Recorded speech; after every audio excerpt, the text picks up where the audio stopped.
Immanuel, Immanuel. Immanuel, Ibu Rusdida, Ibu Berta, Ibu Lasti, dan hamba Tuhan. Pak Santo Purba Immanuel untuk kalian. Immanuel. Immanuel, Bro Welly, tolong silakan bergabung masuk naik supaya saudara mengerti hal yang pentingnya. Saudara-saudara yang terkasih, sekarang anti Kristus, nabi-nabi palsu, guru-guru palsu, mesias palsu sudah menyebar kemana-mana. Berita yang terbaru yang sangat menggemparkan kita adalah dari kalangan kita, bahwa dari antara kita yang dahulu termasuk saudara bagi kita, sekarang mengajarkan satu ajaran yang bukan saja sesat, tapi sangat melebihi sesat. Seorang bidan yang baru, ini saudaraku, pintu masuk saya lebih sungguh-sungguh lagi tentang ketuhanan Yesus kita, Allah kita, Elohim kita, Yahweh kita, sesembahan kita, satu-satunya Allah yang benar. Jadi saya minta pada saudara setiap pagi, tolong jangan tidak hadir, wajib hadir, duduk dengar. Saya akan atur misalnya kan jam berapa saudara kerja, kita sesuaikan. Apakah saudara mengikuti berita-berita terbaru yang menggemparkan tentang ajaran yang mengatakan bahwa Yesus itu bukan Allah? Pada tahun 2019 akhir kita mau bergabung dengan denominasi ini. Tapi saudaraku, saya memutuskan tidak jadi bergabung karena sebelum kita bergabung itu, waktu saya sudah melakukan wawancara, sudah mulai berjumpa dengan pengurus-pengurus dari denominasi ini, sudah mulai proses mendaftarkan. Pada saat itu saya berdoa meminta Tuhan memberi pengertian. Maka pada suatu malam, saudaraku, saya mendapat mimpi, di mana di mimpi itu diberitahukan oleh Tuhan bahwa pemimpin dari denominasi ini tidak berasal dari ajaran Tuhan. Dan saya pada saat itu sangat terkejut. Tapi pada waktu itu saya belum memahami secara utuh, dan saya minta Tuhan mengajari saya perlahan-lahan apa yang dimaksudkan dengan hal itu, saudara terkasih. Ya, secara etika sangat tidak baik kalau saya menyebut nama gerejanya dan nama hamba Tuhannya. Tapi secara pribadi nanti aku akan memanggil saudara-saudara dan nanti berkumpul. Boleh di gereja kita kumpul, tapi di online ini saya tidak akan menyebut namanya. Jadi saudara yang terkasih, dia sekarang mengajarkan dengan membuat seminar. Sekarang sudah kalau tidak salah pertemuan 1, pertemuan 2, 3, dan pertemuan yang keempat, sekarang pertemuan yang kelima. Ya, saudara bisa menemukannya di YouTube, nanti saudara dengarkan, dan kalau saudara sudah dengarkan nanti tanya ke saya. Dan saya tidak mau semua saudara-saudaraku yang diizinkan Tuhan mendengar pengajaran dari Roh Hati, mendengar dari orang lain. Tidak, dengarkan dari saya kebenarannya, dan saya akan mengajar saudara dengan tepat. Salah satunya ajaran yang diajarkannya adalah bahwa Yesus itu bukan juru selamat. Saudara perhatikan baik-baik, dia mengatakan Yesus itu hanya pelaksana juru selamat, bukan juru selamat. Memang di dalam bagian yang lain dia mengatakan, siapa bilang saya tidak mengakui Yesus juru selamat? Tetapi dia bilang dalam transkrip utuh di mana saya mengubah bentuk audio pengajarannya dalam bentuk teks, maka saya analisa kata per kata, saya bandingkan, saya ulangi, saya bandingkan terus-menerus. Yang dimaksudkan hamba Tuhan ini Yesus itu juru selamat dalam pengertian adalah pelaksana. Sama seperti tentang atribut Tuhan, atribut Allah maksud saya, karena hamba Tuhan ini membedakan antara Tuhan dan Allah. Jadi dia bilang satu-satunya Allah yang benar adalah Yahweh. Dan itu tidak Yesus diantaranya. Saudara paham ini ya? Nanti kalau saudara mau bertanya silakan mau ngomong. Jadi diharap bukan cuma saya monolog. Kalau saudara tiba-tiba mau menanyakan boleh, tapi tidak boleh menyimpang dari topik ini ya. Tidak boleh menyimpang. Tolong saudara bagikan dulu ke yang lain, tolong diundang yang lain ya, supaya mereka jangan sampai tidak mengerti. Ya, Ibu siapa Ajeng harusnya pagi ini juga hadir, supaya dia jangan sampai disesatkan, karena saya dengar juga Ibu Ajeng kan suka mendengar pengajaran kalau di luar dari Roh Hati juga. Nah, kita tidak larang saudaraku, siapapun hamba Tuhan yang ingin saudara mengajar, tapi saya ingin pastikan hamba Tuhan itu sesat apa tidak. hamba Tuhan ini bidat apa tidak, antikristus apa tidak. Karena seperti kukatakan, antikristus itu di antara kita. Itu kelihatan dari buah pelayanannya, kelihatan dari apa yang diajarkan. Jadi pelan-pelan kita akan terus-menerus tanya jawab, bagian-bagian tertentu dari Alkitab satu persatu kita akan ajar, saudara dengar. Tapi saya minta saudara jangan bosan, ya, jangan masih beberapa menit, beberapa apa, langsung saudara merasa kok lama. Ya, itu tidak sebanding. Yang kita berikan untuk Tuhan ini tidak sebanding dengan apa yang Tuhan berikan pada kita. Jadi kita butuh waktu lebih banyak, kita butuh pengorbanan lebih banyak, kita butuh komitmen lebih banyak. Ya, saya merasa yang kita lakukan selama ini belum ada apa-apanya. Ya, saya mau saudara bersuka cita atas setiap pengajaran yang setiap pagi saudara dengar dan saudara konsisten mendengar. Nah, beberapa yang saudara catat dulu. Dia mengajarkan bahwa Yesus itu adalah Allah yang kecil. Ya, dia minor, lebih kecil dari Allah Bapa. Itu ajarannya. Nah, nanti saudaraku bila penting transkrip atau verbatim, ya saya buat dalam bentuk dokumen ajarannya utuh tentang penyimpangan-penyimpangan itu saya akan bagikan pada saudara. Jadi yang saya ucapkan ini berdasarkan dokumen yang saya baca berulang-ulang. Ini Abang Santun di sini mengerti kan, waktu saya kasih kode dulu kita pernah bergabung jadi Abang Santun mengerti kan ya, Pak Santun Purba? Lanjut. Enggak, maksud saya Pak Santun Purba mengerti arahnya siapa yang saya maksud? Mengerti ya, mengerti. Ya, dulu kita kan ada bergabung satu gereja yang sangat besar. Dia keluar dari Gereja Betel Indonesia ya. Saya sebut klunya, tapi orangnya tidak akan saya sebut karena itu berkaitan dengan etika ya. Kita tidak mau mengomentari nama, tetapi ajaran itu boleh. Oke. Dan kita tidak sebut nama gerejanya, tidak sebut nama orangnya, karena kita juga nanti kalau mau misalnya disanggah oleh orang lain, itu tidak masalah. Tapi kita jangan sebut namanya, jangan sebut nama denominasi. Cukup kita kutip ajaran-ajaran yang menyimpang itu. Dia mengatakan bahwa Yesus itu bukan Allah dalam pengertian, dengar saudara, ya. Yesus itu bukan Hotheos. Makanya di sini kalau saya misalnya pelan-pelan ingin mengajarkan juga sedikit bahasa Yunani, bukan aku sok pamer, tidak. Kan dulu selama mulai pelayanan aku merasa bahwa jemaat ini jangan cekcoki dengan hal-hal yang di luar ajaran praktis. Tetapi karena ini sangat penting, maka saya akan tunjukkan nanti pada saudara di mana yang dikatakan oleh saudara kita ini itu tidak benar. Bahwa di Alkitab juga ya banyak yang ditulis yang merujuk pada Tuhan Yesus yang menyatakan bahwa Yesus adalah Hotheos. Hotheos itu apa? Mungkin saudara tanya kan. Hotheos itu, ho itu adalah kata depan. Misalnya kalau dalam bahasa Inggris itu ada kata D, iya kan?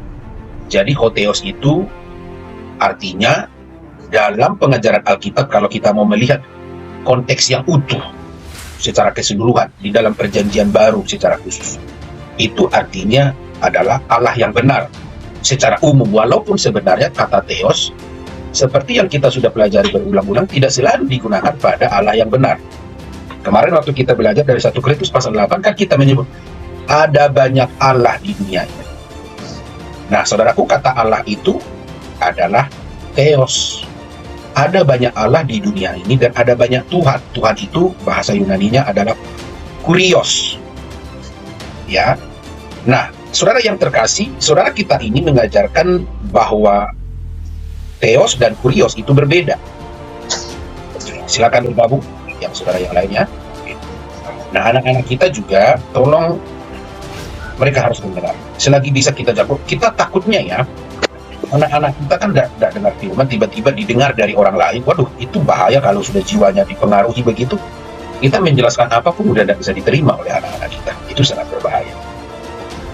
Nah, kalau saya sebut satu persatu penyimpangannya begitu banyak, itu tidak sangat tidak cukup untuk menjelaskan.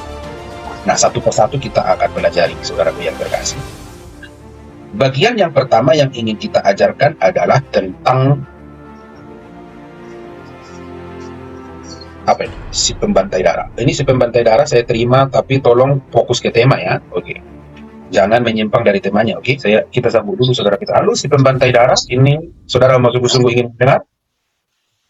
Ya, tidak menyimpang ya, tidak ada pertanyaan yang di luar dari tema kita. Oke. Sama Ibu Erni. Ibu Erni siapa ya? Saya menyapa dulu saudara kita yang baru. Shalom Ibu Erni. Erni Nahaya. Erni Kami Nahaya. Haklai, Pak. Selamat Dari- pagi, Pak. Dari mana Ibu? Ambon, Pak. Dari Ambon. Apa juga Ibu sudah mendengar ajaran yang terbaru yang viral? Saya baru masuk, saya baru mau nyimak, Pak. Oke, silakan. Tadi saya katakan salah satu dari ajaran saudara kita ini. Saya tidak menyebutnya dia lagi sebagai seorang hamba Tuhan, karena dia sudah masuk dalam seorang penyesat. Dia mengatakan bahwa Yesus itu bukan Allah. Perhatikan, saudaraku, Alkitab mengatakan bahwa cuma ada satu Allah yang benar. Coba saudara perhatikan dulu. Nah, saya di sini karena kemarin kami ada saudaraku. Ini saya di luar rumah. Jadi saya asli benar mengajarkan saudara tanpa ada di Alkitab. Tapi yang saya pelajari, yang ada di pikiran saya, yang saya hafal, yang saya ingat. Saudara buka Alkitabnya, tolong dibuka ya satu orang ganti-gantian. Tolong buka 1 Yohanes pasal 5 ayat yang terakhir, silakan buka. Jangan lama ya, saudara yang terkasih, tolong saya minta saudara-saudara cepat bantu saya, nggak berlama-lama bukanya.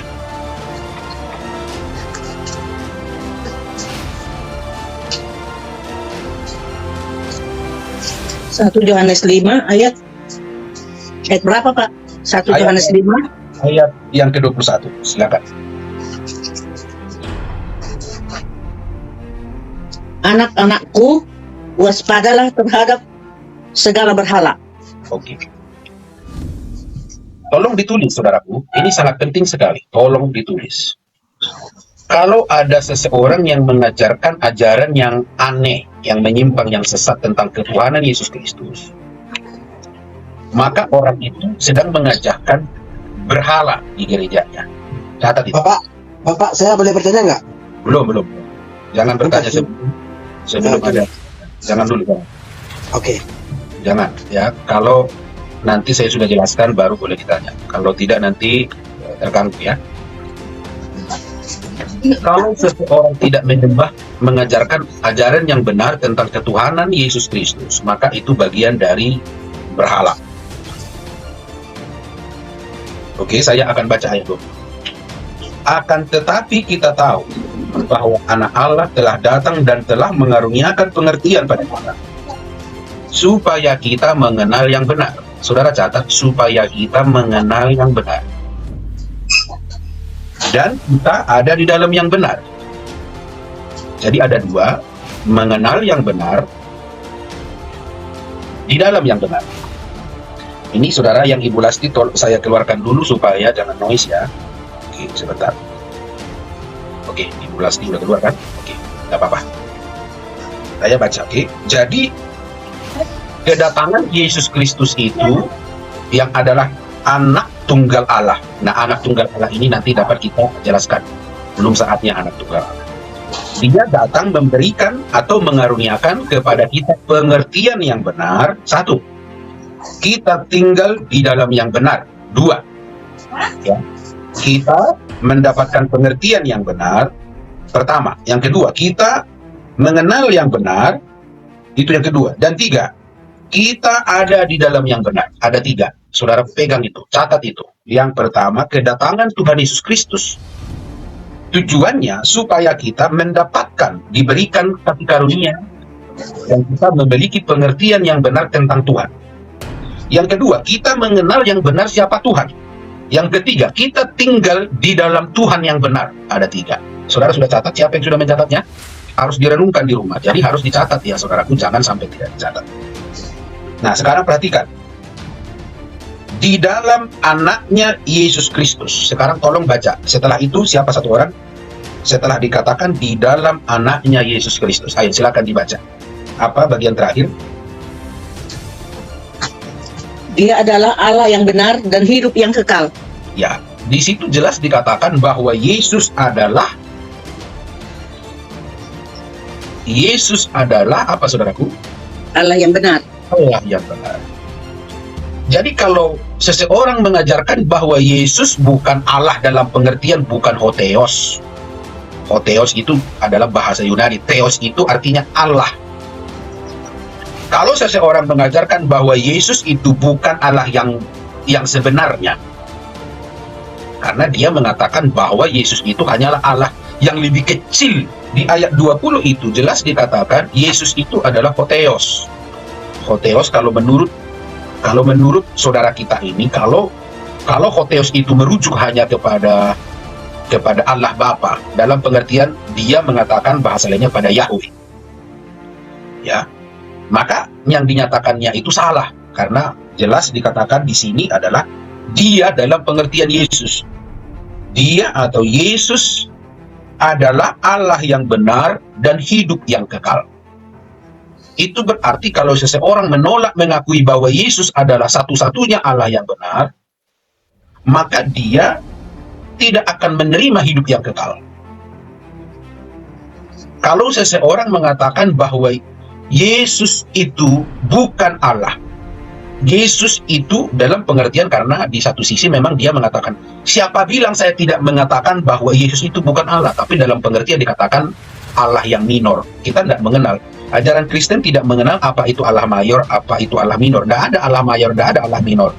Allah minor artinya begini, saudaraku.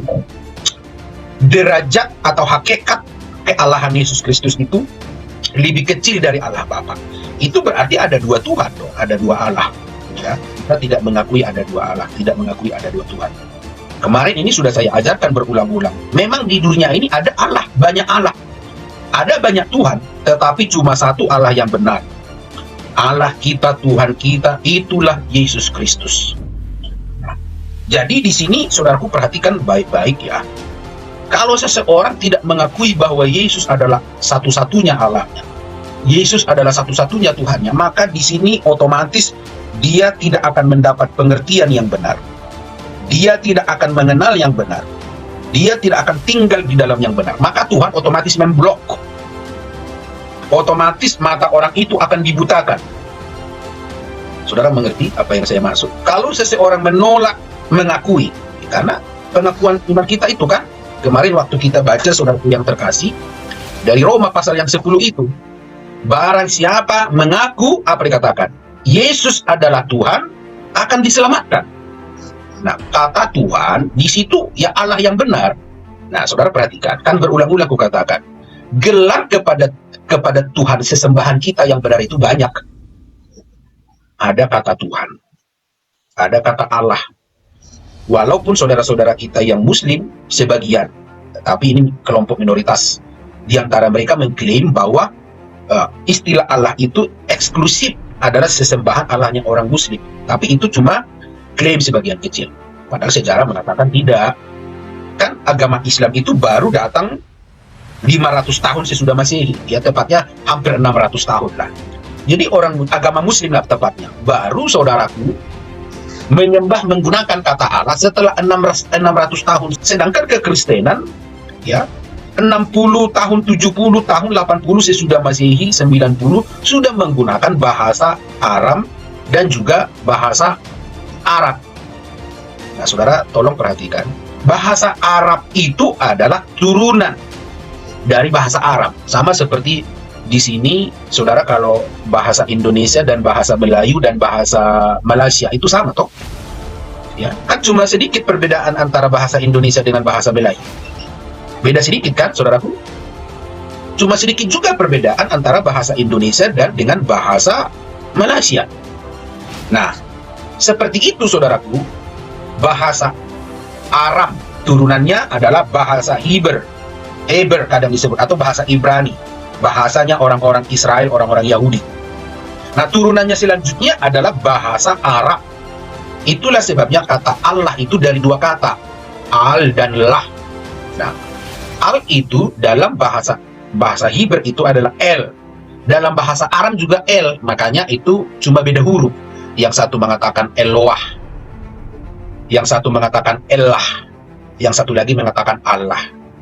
Eloah itu, atau saudaraku dalam bahasa jamaknya Elohim, itu orang-orang Ibrani menyebut begitu. Eloah. Bahasa Aramnya Elah.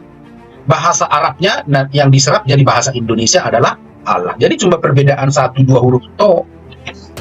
Itulah sebabnya orang-orang Kristen yang berbahasa Arab seperti di Mesir, ya di jajaran Arab, Arabia sana, dan juga seperti Syria atau yang kita kenal sekarang dengan Suriah dan negara-negara pesisir yang sama dengan hal itu.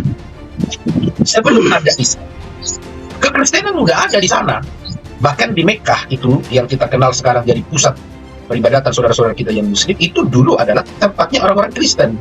Di sana adalah tempat berbaurnya karena ini adalah kota besar, kota perdagangan. Maka saudaraku yang terkasih, baik yang Islam, baik yang Yahudi, baik yang Kristen berbaur di sana. Oke? Gantuk aku maksudnya. Si pembantai darah dingin apa maksudnya saudaraku gantuk? Ngantuk. Saudara kalau ngantuk silakan keluar karena orang-orang yang mau mendengar di sini adalah orang yang sudah. Ya, oke, bentar. Ya. Maaf ya. No. Orang yang mau diajar di sini dengar dengan baik, ya, ada ketundukan, ada otoritas di sini. Hanya orang-orang yang mau diajar pada Tuhan. Yang lainnya kalau cuma mau sekedar mau pakai logika, nggak pakai hati untuk tunduk, jangan. Saudara jangan usah dengar di sini, keluar aja. Oke? Keluar saudara, nggak apa-apa. Ya. Jadi saudaraku yang terkasih, ya kita nggak cukup cuma menggunakan akal. Saudara kita ini jatuh ke dalam kesesatan yang luar biasa karena dalam proses dia mengikut Tuhan, perlahan-lahan dia mulai mengabaikan pekerjaan Roh Kudus. Nah kita juga di sini saudaraku waktu mendengar. Ya, kalau aku cuma mengajarmu, saudara, akalmu dengar, tapi hatimu memberontak, tidak berguna. Tidak bisa. Ya, antara akal dan hati kita itu harus bersama-sama, saudara. Ya, Yohanes 17 ayat 3. Nanti kita akan baca itu, saudaraku. Yesus yang disebut utusan Allah. Ya, nanti kita akan belajar. Saya akan jelaskan itu nanti, utusan Allah. 1 Yohanes 5 ayat 20 jelas dikatakan, Yesus adalah Allah yang benar dan hidup yang kekal. Nah, di situ jelas dikatakan bahwa Yesus adalah Hotheos dalam pengertian dalam konteks Yesus itulah Allah yang benar. Nah, dialah yang jadi manusia. Oke? Nah, tadi saudara kita ini kan mengutip Yohanes 17 ayat 3. Saya mau bacakan biar saudara juga merasa didengar. Saya bacakan, oke? Yohanes 17 ayat 3. Sebentar. Inilah hidup yang kekal itu, yaitu bahwa mereka mengenal Engkau, satu-satunya Allah benar, dan mengenal Yesus Kristus yang telah Engkau utus. Nah, masalah logika dan masalah penafsiran yang biasanya menyimpang dari saudara-saudara kita itu adalah saudara-saudara kita ini tidak mengerti yang disebut dengan logika analisa dan logika sintesa. Dan seringkali saya miris kalau ada saudara-saudara kita mengatakan tidak masuk akal, padahal dia tidak ngerti itu akal. Seringkali juga saudara-saudara kita mengatakan ya, bahaya dari filsafat Yunani. Padahal dia menggunakan istilah logika. Saudara mendengar baik-baik. Kata-kata yang saudara ucapkan selama ini, logika, itu berasal dari filsafat Yunani. Saudara harus mengerti, dahulu semua dunia ini hidup dalam kebodohan. Alkitab mengatakan bahwa sebelum datangnya Tuhan Yesus, itu bangsa-bangsa berada pada zaman kebodohan. Kenapa pada zaman kebodohan? Karena pada saat itu manusia tidak menggunakan akalnya dengan baik. Itulah sebabnya, saudaraku, aku sangat suka juga, saudaraku, mendengarkan ada seorang ustadz dari saudara kita, agama Islam, namanya Buya Sakur. Saudara dengarkan itu ya, saya merekomendasikan untuk perbandingan agama. Kalau saudara mau nonton, ya jangan habisi kuotamu hanya nonton yang nggak penting. Tonton itu Buya Sakur. Pengajarannya sangat luar biasa. Karena dia menggunakan akalnya. Oke? Nah, Yohanes 17 ini, ayat 3, saudara perhatikan. Ini konteksnya itu kalau dikatakan satu-satunya Allah yang benar, bukan berarti bahwa Yesus itu bukan Allah yang tidak benar, bukan itu maksudnya.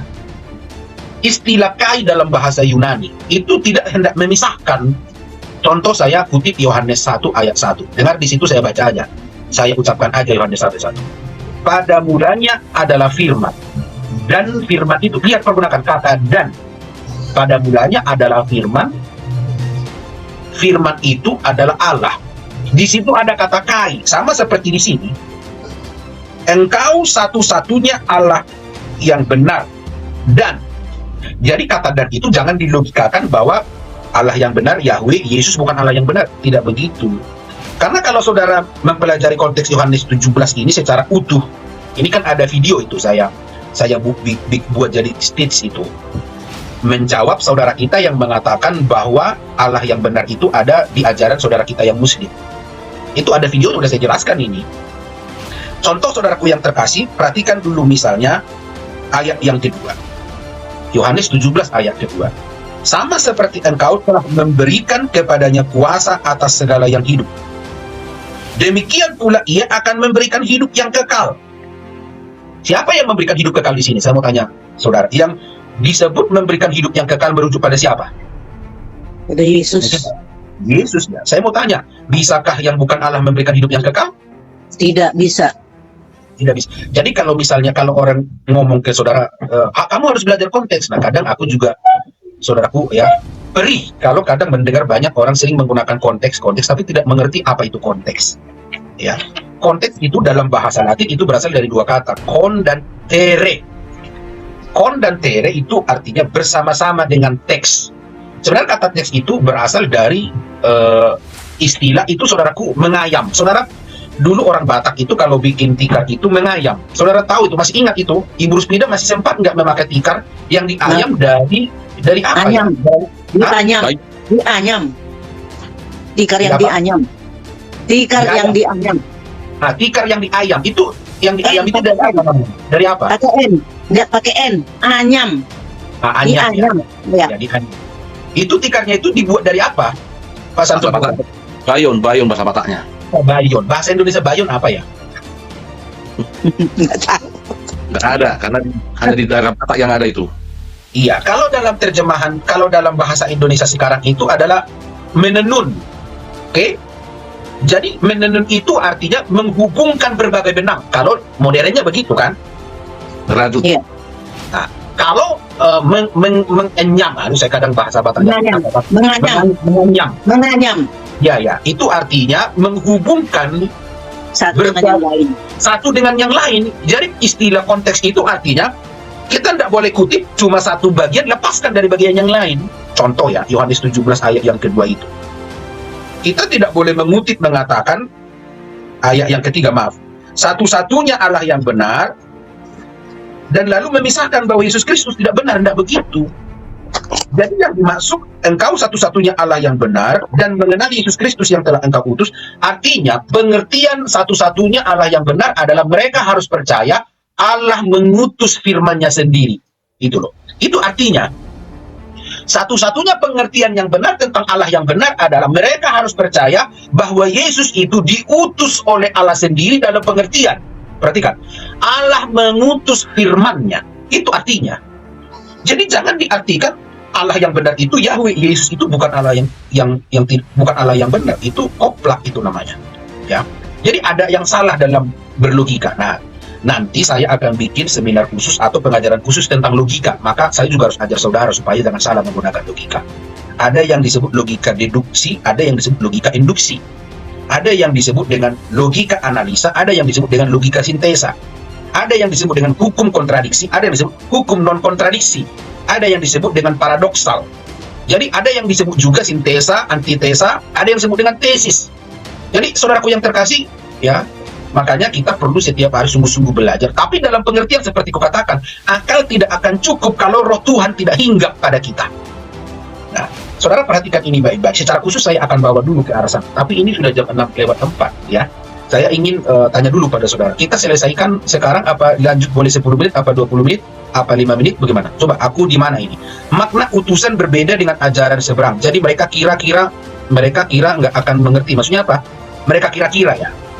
Ya sebenarnya kalau mereka gini ya, aku di mana ini? Saya mau tambahin.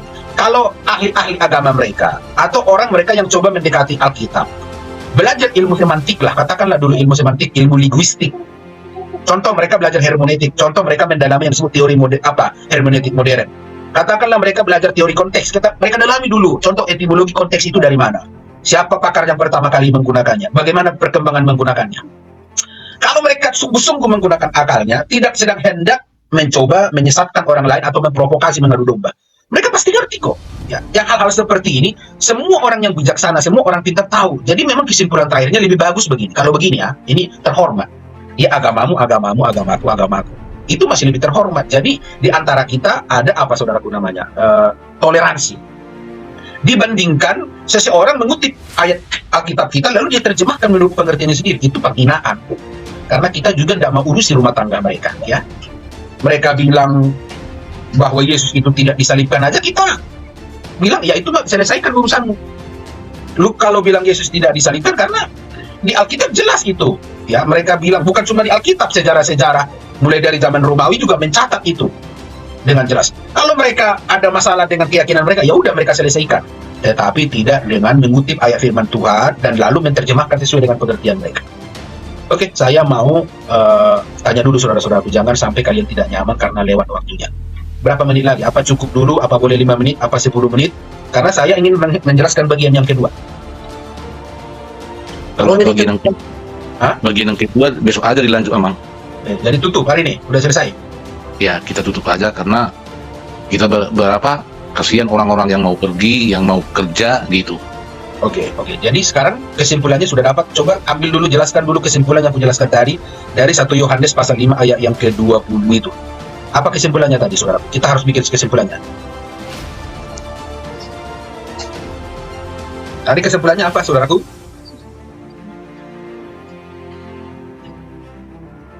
Kesimpulannya bahwa di hari-hari terakhir ini nabi-nabi palsu, gembala-gembala palsu, pengajar-pengajar palsu sudah banyak bermunculan.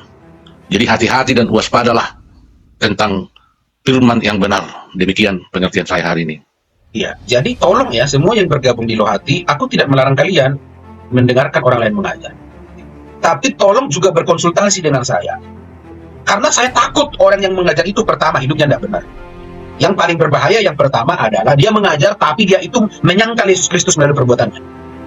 Maka roh penyesat akan menyesatkan engkau masuk melalui logika.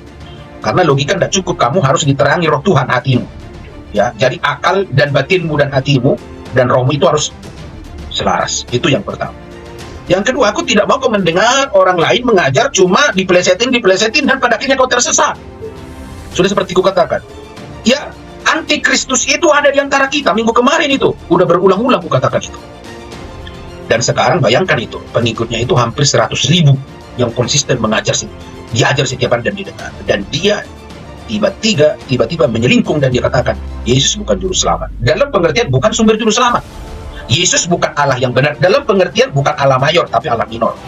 Ya, Allah itu dalam pengertian Yahweh lah juru selamat. Yesus hanya pelaksana. Ya, Yahweh itulah gembala, Yesus hanya pelaksana, sama seperti kita. Jadi dia mengatakan, Allah itu yang benar itu ya Yahweh, Yesus itu hanyalah menggunakan atribut keallahannya. Karena baik Allah juga adalah atribut, ya saudaraku yang terkasih. Nah, kesimpulan dari 1 Yohanes 5 ayat 20 itu, saudara dengar. Saya kembali akan bacakan supaya saudara mengerti dengan benar. Orang akan menjadi penyembah berhala. Sekali lagi, orang akan otomatis penyembah berhala kalau tidak mengakui bahwa Yesus adalah satu-satunya Allah yang benar. Catat, kalau saudara lupa catat itu. Kalau seseorang tidak mengakui Yesus satu-satunya Allah yang benar, nah itu penyembah berhala. Itulah 1 Yohanes 5 ayat 21. Makanya nanti aku jelaskan tadi konteks itu, kon dan tere, menenun.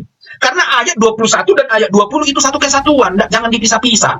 Kalau mau cari pengertian ayat 21, lihat ayat 20, lihat ayat 19, itu menyatu. Makanya saya selalu mencela mereka yang mengutip satu ayat dari Alkitab diterjemahkan menurut pikirannya sendiri. Ini para penyesat, jangan begitu. Ya, lihat utuh Alkitab itu, perhatikan. Jadi kalau orang mengatakan bahwa Yesus Kristus bukan Allah, dalam pengertian bukan Hotheos, dalam pengertian bukan Allah yang sebenarnya, hakikatnya hanyalah Allah yang kecil, itu penyesat, itu bidat. Dia sudah tidak lagi pengikut Yesus Kristus. Yang kedua, supaya seseorang dapat mengenal Allah yang benar. Ini yang harusnya kuajarkan di bagian yang kedua, tapi karena waktunya habis. Oke. Supaya seseorang mengenal Allah yang benar, tadi kukatakan dia harus mengakui Yesus Kristus adalah satu-satunya Tuhannya, juru selamatnya, Allahnya. Nah, kalau seseorang sudah mengakui itu, maka dia mendapatkan pengertian yang benar. Dia mengenal yang benar dan dia tinggal di dalam yang benar. Artinya, begitu engkau menolak Yesus Kristus Tuhanmu, Allahmu, juru selamatmu, begitu kau katakan bahwa Yesus Kristus bukan Allah yang benar, begitu kau katakan Yesus Kristus bukan satu-satunya Allah yang benar, begitu kau katakan Yesus Kristus bukanlah Hotheos, begitu kau katakan Yesus Kristus itu bukanlah Allah yang mayor, pada saat itu pengertian yang benar pada kita tertutup. Pada saat itu pengenalanmu akan Allah tertutup bagimu, dan pada saat itu Allah tidak tinggal di dalam. Nah, itu sangat penting sekali. Oke, saudaraku, waktu kita sudah habis. Kita lanjutkan besok. Saya minta pada saudara-saudaraku besok jam 5 tepat bergabung, karena saya akan mengajarkan hal ini secara maraton. Tuhan memberkati saudara. Silakan Pak Santu Purba tutup dalam doa. Doakan supaya seluruh orang yang mendengar ajaran di roh hati, dan supaya semua jemaat tidak ada satupun yang disesatkan berbagai ajaran dari antikristus. Silakan. Mari kita bersatu di dalam doa. Kami bersyukur pagi ini Tuhan, boleh kami ada di live ini dengan saudara-saudara kami dimanapun berada, baik yang mendengarkan siaran ini, dimanapun mereka berada. Kami bersyukur pagi ini Tuhan, dan kami berterima kasih Bapa buat firman-Mu yang sudah sampai kepada kami, bahwa kami orang-orang yang percaya kepada Kristus, kepada Yesus Kristus adalah Tuhan dan Juru Selamat bagi kami. Walaupun banyak hari-hari ini nabi-nabi palsu, gembala-gembala palsu, pengajar-pengajar palsu, kami tetap dalam iman kami. Hanya Engkaulah Tuhan Yesus Kristus Juru Selamat kami. Sampai akhir hidup kami, kami tetap bahwa Yesus Tuhan adalah penyelamat kami, Juru Selamat kami yang hidup. Tuhan, terima kasih. Buatlah Tuhan semua kami yang percaya pagi ini, supaya kami tetap dalam pendirian kami, komitmen kami tentang pengenalan akan Tuhan Yesus, supaya kami jangan gampang dibelokkan oleh nabi-nabi palsu yang mereka berusaha mengambil orang-orang percaya daripada kasih Kristus. Oh Tuhan, materaikanlah firman-Mu di hati kami, bahwa Engkaulah Tuhan atas hari kiamat. Engkaulah Tuhan Hakim yang agung bagi semua manusia. Terima kasih Tuhan. Berkati Tuhan hamba-Mu Pak Parlin yang sudah Engkau pakai menjadi pemberita firman-Mu pagi ini. Urapan yang baru, hikmat yang daripada Tuhan, serta berikan roh keberanian untuk memberitakan firman kebenaran. Terima kasih Tuhan. Kami mau beraktivitas hari ini. Kami serahkan tubuh, roh, dan jiwa kami ke dalam tangan Tuhan. Dan pakai kami Tuhan dimanapun kami beraktivitas, menjadi berkat bagi sesama kami. Terpujilah nama Tuhan. Kami berdoa dan mengucap syukur. Kami tutup ibadah ini di dalam nama Bapa, Putra, dan Roh Kudus, di dalam nama Tuhan Yesus Kristus yang kami percayai dan kami sembah. Haleluya. Amin. Tuhan memberkati Bos Beda, Gideon, saudaraku Andrikus, Pak Santu Purba, Ibu Santa Irpe, Ibu Erni. Tolong besok kalian tepat jam 5 hadir dengarkan pengajaran selanjutnya, karena ini sangat krusial dalam hidup saudara. Tuhan memberkati kita. Kita jumpa besok dalam waktu dan kesempatan yang sama, dan selalu saya ucapkan satu perkataan terakhir mengakhiri layanan ini. Iman dan semangat.